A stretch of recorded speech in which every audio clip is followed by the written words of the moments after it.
আসসালামু আলাইকুম। দর্শক, শুরুতেই দুটি প্রশ্নের উত্তর খুঁজে দেখি আমরা। প্রথম প্রশ্নটা হচ্ছে, ডাকসু নির্বাচন আসলে কারা চায় না বর্তমান সময়ে ছাত্রদল ও বাম দল কেউ আসলে ডাকসু নির্বাচন চায় না, কারণ তারা জানে এই নির্বাচন তাদের জেতার কোনো সুযোগ নেই এবং হার নিশ্চিত। আর যদি হার হয় ছাত্র শিবিরের কাছে, তাহলে তাদের জন্য তো মহাবিপদ। ইতিহাস প্রমাণ দেয় 2019 সালের ডাকসু নির্বাচনে ছাত্রদলের বিপি প্রার্থী মাত্র 250টি ভোট পেয়েছিল। আপনার 2019 সালে ডাকসু নির্বাচনে ছাত্রদলের যে প্রার্থী ছিল উনি ভোট পেয়েছিল সব মিলিয়ে সর্বসাফল্য 250টি ভোট।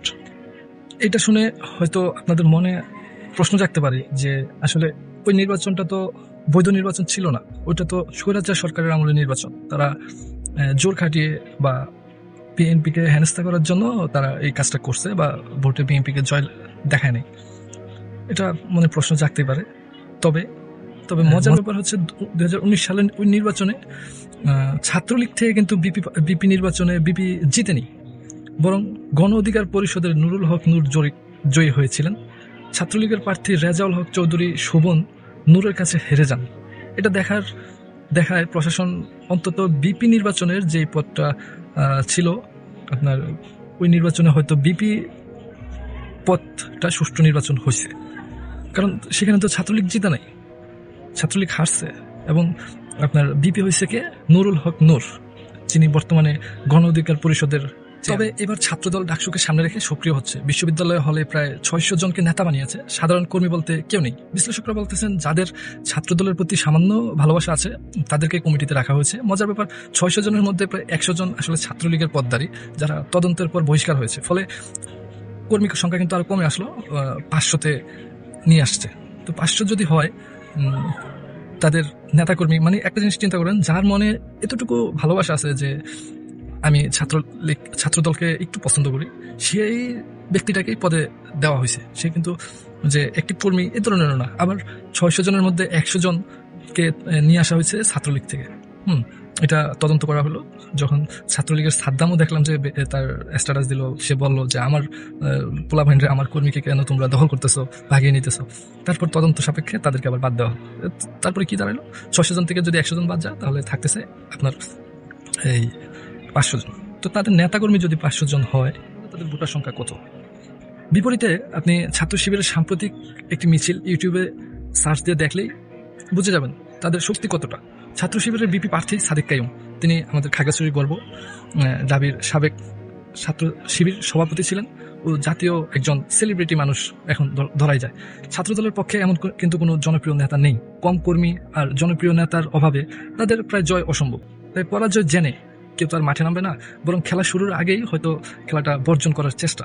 ধরেন আমি ফুটবল খেলতে নামবো, ফুটবল খেলতে নামার পরে সাপোজ ধরেন আমাদের বাংলাদেশের প্রতিপক্ষ যদি এখন আর্জেন্টিনাকে দেওয়া হয়, বা ওই ধরনের একটা টিমকে আইনা যদি বলা হয় যে তাদের সাথে খেলো, জিতলে তুমি এটা পাবা, হারলে নাই বাদ, তাহলে অবশ্যই বাংলাদেশ জানে যে তাদের সাথে এই জন্মে কখনোই পসিবল না ফুটবল খেলে।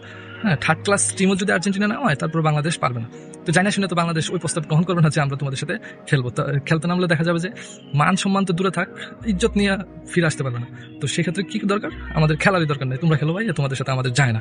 এটাই তো বাংলাদেশের বিভিন্ন গুণীজন, তারপরে বিশ্লেষকরা বলছেন ছাত্রদল আসলে ডাকসু নির্বাচন পিছিয়ে দিতে চায়, কারণ নির্বাচনের 1 মাস আগে প্রশাসনের নিয়ম ভেঙে হলে কমিটি দিতেছে। সাধারণ শিক্ষার্থীরা যেটা মানবে না সেটা ভালো করে জানে ছাত্রদল।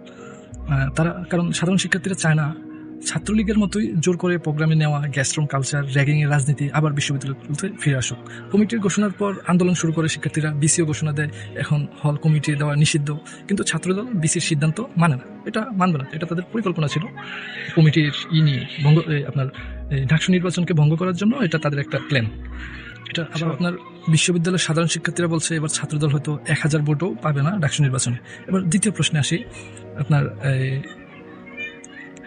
শিবিরকে বড় প্রতিদ্বন্দ্বী কে মনে করে? এটার উত্তর কি হবে? উত্তর নাগরিক পার্টি, ছাত্র সংগঠন বা বাকচাষ। তাদের আব্দুল কাদের, বাকের, উমামা ফাতেমারা শিবিরের বিরুদ্ধে অপপ্রচার চালাচ্ছে। তারা ছাত্রদলের কমিটি নিয়ে তৈরি উত্তেজনাকে কাজে লাগিয়ে শিক্ষার্থীদের শিবির বিরোধী করে ভোট অন্যদিকে নেওয়ার চেষ্টা করতেছে। উদাহরণস্বরূপ হলে শিবিরের দেওয়া পানির ফিল্টার ভাঙছে, বাইরে ফেলে দিচ্ছে, শিবিরের বিরুদ্ধে অভিযোগ তুলছে। মামা ফাতেমা বলতেছেন ছাত্রদলের কমিটি বাতিল করে শিবিরের কমিটি দিতে হবে, অথচ হল কমিটি এখন নিষিদ্ধ। একজন কমিটি বাতিল করবে, আরেকজন দিবে, এটা কি কোনো যুক্তিসঙ্গত? আসল উদ্দেশ্য শিবির ও সাদিক কাইয়ুমকে হ্যাঁ করা, ডাকসুর ফলাফল নিজের করে নেওয়া, তাছাড়া আর কি। কিন্তু এত কিছু করে অবশেষে কি হলো? ছাত্রদল বেশি গেম খেলতে গিয়ে কমিটি প্রকাশ করে সমস্যা তৈরি করলো, কিন্তু তাদের পরিকল্পনা সফল হয়নি। কারণ ডাকসু নির্বাচন হবে, ছাত্রদল বয়কট করলেও এই নির্বাচন থামবে না, কারণ এটা সাধারণ শিক্ষার্থীদের চাওয়া। ছাত্রদলের ভুলকে সুযোগ হিসেবে নিয়ে শিবিরের বিরুদ্ধে ব্যবহার করতে গিয়ে বাম দল ও বাকশাসেও সমস্যা বেড়ে গেছে। এখন বলা যায় খেলায় এগিয়ে আছে ছাত্র শিবির। তাদের আরও সতর্ক থাকতে হবে, তাদেরকে আরও চিন্তা ভাবনা করে কাজ করতে হবে, কারণ তাদের প্রতিটা কদমে এখন বিরোধী দলগুলা কি করতেছে, আপনার বিভিন্ন শ্রোতা খুঁজতেছে, মানে গন্ধ খুঁজতেছে। তো কি করতে হবে, তাদেরকে অবশ্যই সতর্ক করে চলতে হবে। তবে শিবিরকে সতর্ক করার মতো কেউ নাই, কারণ শিবির জানে যে কোথায় তাকে থামতে হবে, কোথায় কতটুকু গেলে তার কি করা উচিত। যাই হোক দর্শক, ভিডিওটা আপনার কেমন লেগেছে অবশ্যই জানাবেন, এবং পরবর্তী আপডেট পাওয়ার জন্য আমাদের চ্যানেলটিকে সাবস্ক্রাইব করে পাশে থাকবেন। আপনি সুস্থ থাকবেন, পরিজনকে সুস্থ রাখার চেষ্টা করবেন। ধন্যবাদ, আসসালামু আলাইকুম।